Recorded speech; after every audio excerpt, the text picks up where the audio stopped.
last name Rivera. Currently working the child abuse unit here in Austin Police Department.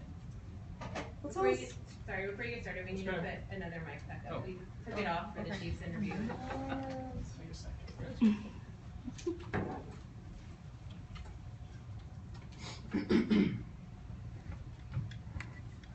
Have to do that again? Do y'all need Yes, that please, again? one more time. Sorry. No. I hear you. Okay. Hello, I'm Detective Hector Rivera with the Austin Police Department Child Abuse Unit. Last name's Rivera. Well, tell us about Daniel Gillis, this story. The Child Abuse Unit received a report on December 7th from our victim regarding a sex crime that had occurred when she was 14 years of age. The victim indicated that she was enrolled in the Champion Martial Arts School for Taekwondo, which is over in Lakeway, just outside or within the territorial limits of Austin.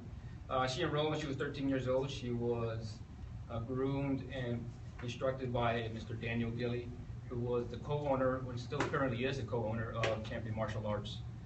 She began the instructor program with Mr. Gilly, into which he then groomed her and convinced her to take part, as well as her parents, to where they could spend numerous hours, numerous days within the Champion Martial Arts, as well as what our victim called marketing for the instructors program for this martial arts school. At some point, the relationship for the instructor, as far as Mr. Gilly, with my victim became personal, emotional, to where my victim indicated that she was told by Mr. Gilly that he liked her emotionally. She did not know how to react. Being the 14-year-old that she was, she simply agreed and told him thank you.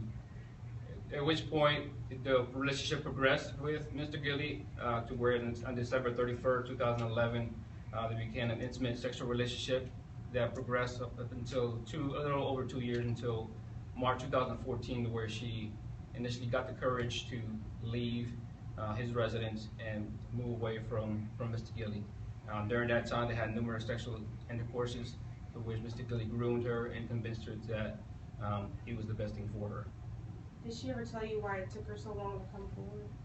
She notified that she was afraid. She wasn't exactly sure what to do with it at that time. It was not until she was confronted and talked to by a good friend of hers that was also a minor at the time that she convinced her to say, look, this is the right thing for you to do, and for you to heal and for you to come forward. And ultimately, my victim internally did realize that she had a moral obligation for not only for herself, but potentially for anyone else that may have been victimized by Mr. Gilly. What are his charges and his bond? His current charges are sexual assault of a minor. His bond was set at $25,000. What can you say about the victim and her courage to come forward? I commend her. She had tremendous courage. It took a lot for her to come forward and divulge all the information that she did. She has been an outstanding victim throughout this, where she has been strong in her resolve to see this thing through and to ensure that our investigation is complete, so that we can ultimately send it over to the prosecution. Are you guys concerned about any of the victims? We encourage the parents to talk to their kids, talk to your children, so that they know what to do, what they can talk to, who they can speak to, and so that they feel comfortable not only with their parents, but also if they don't feel comfortable with them, they can speak to their educators or students, or even us here at the department, where we can guide them and even assist them should they have any potential problems such as these. Lakeway, you know, is a pretty quiet community. Was this kind of a shocker for them over there to hear about this?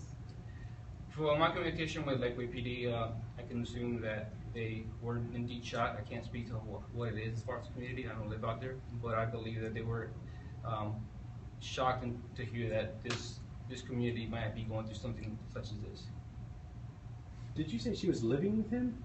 At a certain point, yes, she would be picked up by the victim, by the suspect, and internally he would spend all day, all waking days, hours, and she would also spend the night all over Mr. Gilly's residence. Were the parents at all suspicious of this? From what my victim told me, she wasn't exactly sure. Even though their parents knew completely what their whole relationship involved, they just knew that she was happy in regards to the martial arts training that she was given, and the discipline that was given her, so they had no idea, no indication to suspect otherwise that something such tragic like this is happening to her. Are they from the area? I'm not certain. At this time, they initially lived in Austin area, but right now I'm not sure they still live in the Austin area. So was she enrolled for like 6 months before this contact started?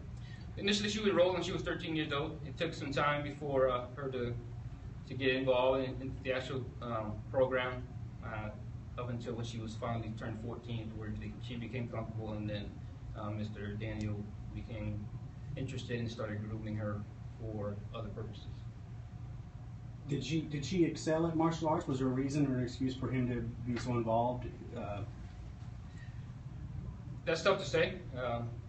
Every student, from what I gather, is different there at the school. And from what she had gathered and told me, she enjoyed it, and she did very well, and it helped her along with her discipline and how she was interacting with school and other people. Anything else? Is the martial arts school still open at this time, or? Currently, yes, martial arts still is open. It is co-owned by Mr. Gilly. There is another owner that obviously owns that establishment. So as we speak, it is still currently open. So he's the co-owner, there's another owner. That is correct. Thank y'all. Thank you.